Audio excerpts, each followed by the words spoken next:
pessoal? Vamos continuar nossas aulas da disciplina de Termodinâmica do curso de Engenharia Mecânica. E nesta aula, iremos continuar com os conceitos de energia e, finalmente, iremos discutir as leis da termodinâmica, a começar com a Lei Zero e a primeira lei da termodinâmica, aplicada inicialmente a sistemas fechados.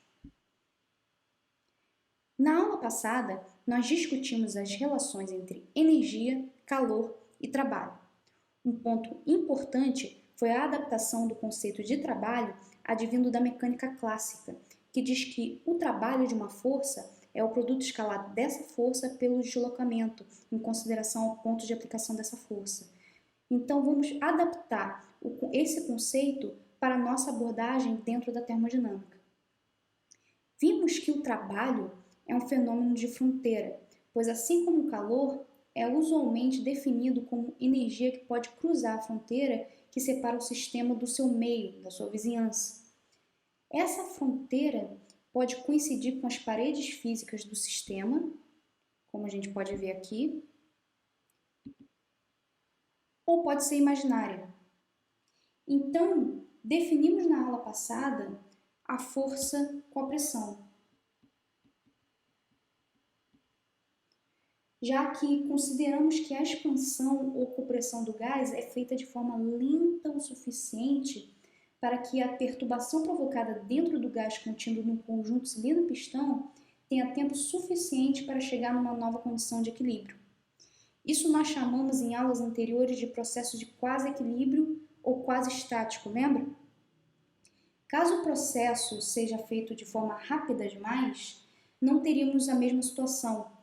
O que aconteceria seria que a pressão próxima ao pistão, próxima a essa região aqui, seria diferente à pressão no resto do gás. E na termodinâmica clássica, o nosso objetivo é trabalhar com a troca de energia entre estados de equilíbrio. Então, vamos pensar o seguinte, a partir do gráfico PV e da expressão do trabalho termodinâmico que conseguimos na aula passada, ou seja,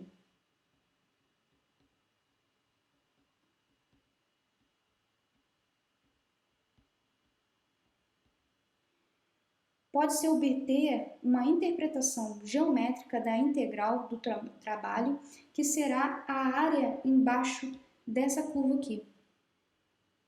Lembrando da definição de integral.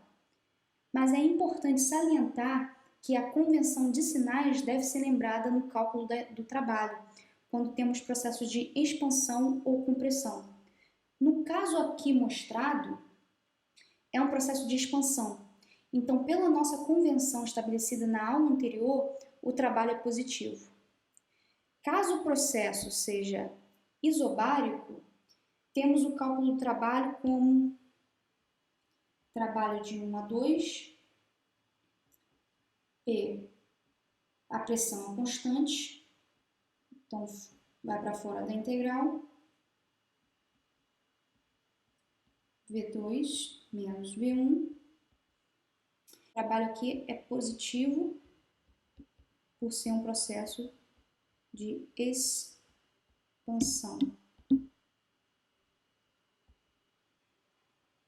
Como o volume é uma propriedade, a derivada é exata e o cálculo da integral é dada por V2 menos V1. Vamos agora entrar na discussão das leis da termodinâmica. A primeira lei que vamos falar vai ser a Lei Zero da termodinâmica. Eu já comentei em aulas passadas que a numeração das leis não condiz com o seu contexto histórico. Um exemplo disso é a Lei Zero da termodinâmica, que recebeu a numeração 0, pois foi postulada após a primeira e a segunda lei da termodinâmica. Isso ocorreu pois os cientistas perceberam que precisavam de uma lei para completar as demais. Uma comparação seria dizer que as leis que existiam no começo do século XIX eram uma mesa bamba e a Lei Zero servia como um calço para evitar que a mesa balançasse. Mas a numeração na literatura já estava definida. A saída era criar a Lei Zero da termodinâmica. Essa lei apresenta uma definição formal de temperatura através do conceito de equilíbrio térmico. De forma simples, ela afirma o seguinte: ela afirma se dois corpos A e B estão separadamente em equilíbrio térmico com o terceiro corpo C, então A e B estão em equilíbrio térmico entre si. Pode parecer simples, mas as implicações dessa afirmação são importantes em diferentes conceitos nas outras leis da termodinâmica. Vamos agora discutir a primeira lei da termodinâmica. A descoberta do princípio da conservação de energia como um princípio válido para todos os fenômenos naturais foi feita de maneira independente pelo médico alemão Julius Mayer e pelo físico James Joule, entre 1840 e 1847. Muitos associam a Joule à primeira lei da termodinâmica, mas foi o médico Mayer que foi a primeira pessoa a estabelecer o conceito da conservação de energia e fincar os alicerces para que a lei que agora nós conhecemos como a primeira lei da termodinâmica se estabelecesse. Mas como ele chegou até a lei da conservação de energia? No seu trabalho como médico, Mayer fazia a sangria de marinheiros, porém sua experiência médica era majoritariamente aplicada na Europa. Lá ele estava acostumado a ver sangue arterial muito vermelho e o sangue venoso mais escuro, como a gente pode ver aqui nessa ilustração. Porém, quando ele foi trabalhar nos trópicos, percebeu que o sangue venoso era muito semelhante ao sangue arterial. Ele até pensou que tinha perfurado uma artéria sem querer. Sendo assim, ele associou que o menor consumo do organismo em climas quentes é devido a uma menor quantidade de oxigênio, estabelecendo agora uma interligação entre calor animal e a quantidade produzida de energia. A partir dessas observações, ele criou alguns artigos e algumas críticas em relação a esses artigos iniciais foi que a falta de conhecimentos físicos e apenas a apresentação dos conceitos de uma forma mais filosófica e qualitativa. Ele até aperfeiçoou a parte física, porém Mayer não foi reconhecido pelo seu trabalho como Joule e quase cometeu suicídio. A história parece um pouco mórbida até aqui, né? Mas até que tem um final quase feliz, pois depois desse caso, Mayer voltou a estudar e foi um dos primeiros a escrever sobre fotossíntese. Posteriormente, foi até reconhecido pelos seus estudos da primeira lei da termodinâmica. Agora, todos associam mais a primeira lei da termodinâmica a Joule. Em um dos seus primeiros experimentos, Joule usou um conjunto de pás para agitar um recipiente isolado cheio de fluido. A quantidade de trabalho realizado enquanto o peso era abaixado foi anotado e associado à energia potencial gravitacional. Ao medir a mudança de temperatura e energia perdida com a queda do peso, Joule demonstrou que a energia ganha pela água era proporcional à energia perdida com a queda do peso. Seu aparato converteu a energia potencial do peso em energia térmica da água. As publicações de Joule mostraram um conjunto de estudos com forte embasamento experimental que certamente pesaram para que seu nome ficasse mais fortemente associado à primeira lei da termodinâmica do que o médico Mayer. Com isso, já temos embasamento suficiente para avaliar fisicamente e matematicamente a primeira lei da termodinâmica e iremos começar nossa análise com um sistema termodinâmico fechado.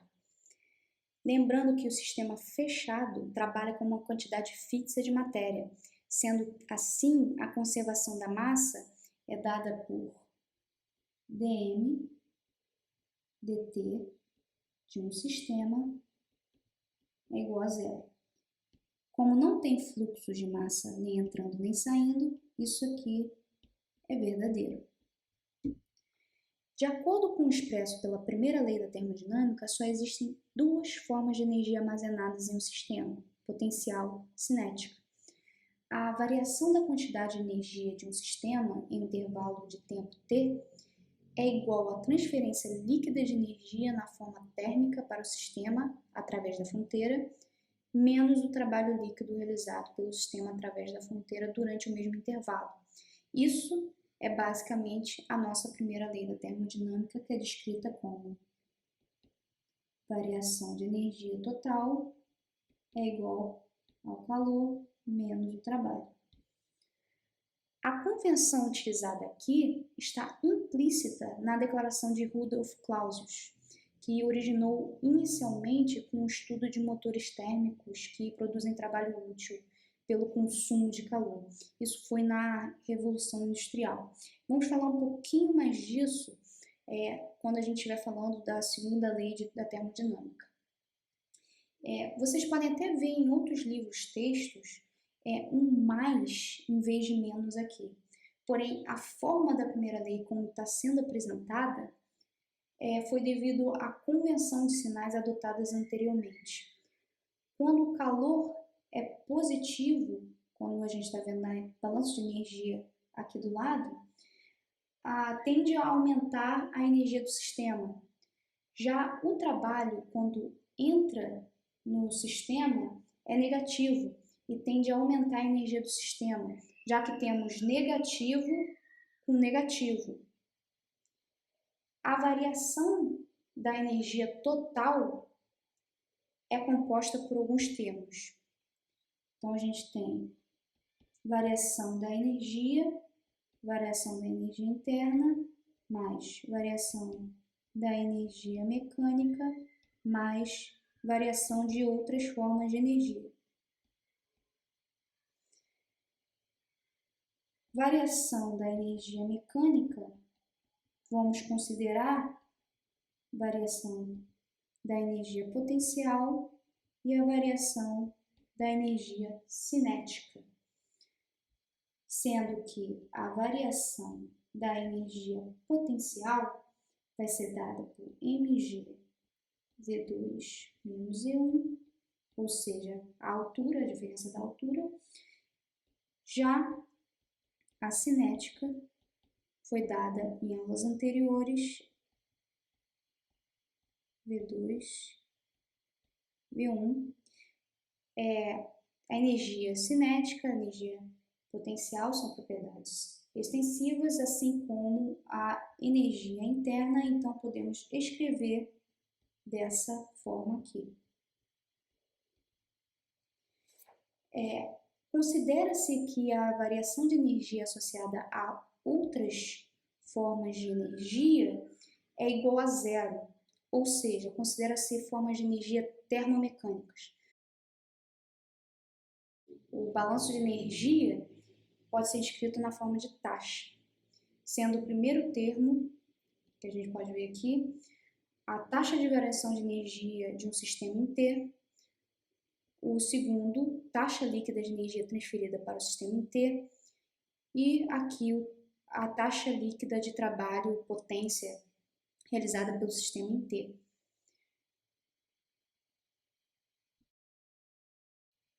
Podemos reescrever a primeira lei na forma infinitesimal, ou seja,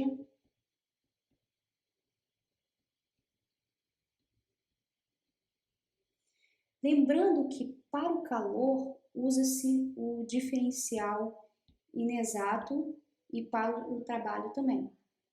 Considerando a energia cinética e potencial desprezíveis com simplificações, temos que U menos U é igual a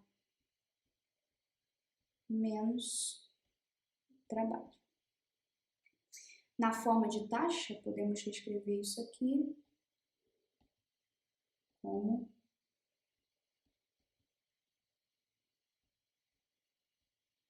menos potência. Podemos também escrever isso na forma específica. Escrevendo isso aqui na forma específica, temos que du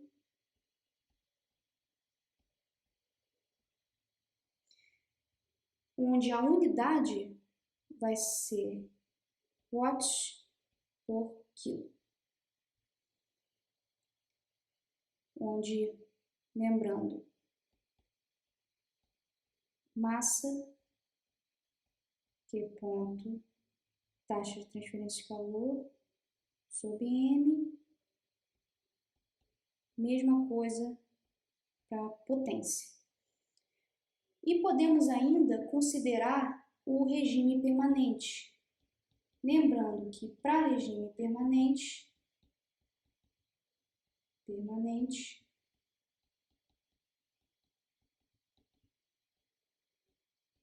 a derivada no tempo é igual a zero. Então, a versão taxa, a versão do balanço de energia na forma de taxa, teremos que a taxa de transferência de calor menos a potência é igual a zero.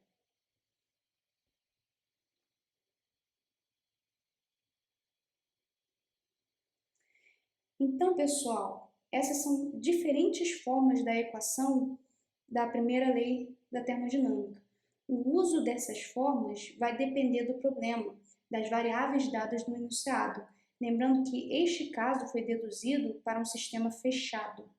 Posteriormente, iremos avaliar a primeira lei para o caso com fluxo de massa, ou seja, para um volume de controle. Então é isso, pessoal. Mais uma aula para conta. Espero vocês na próxima aula de termodinâmica.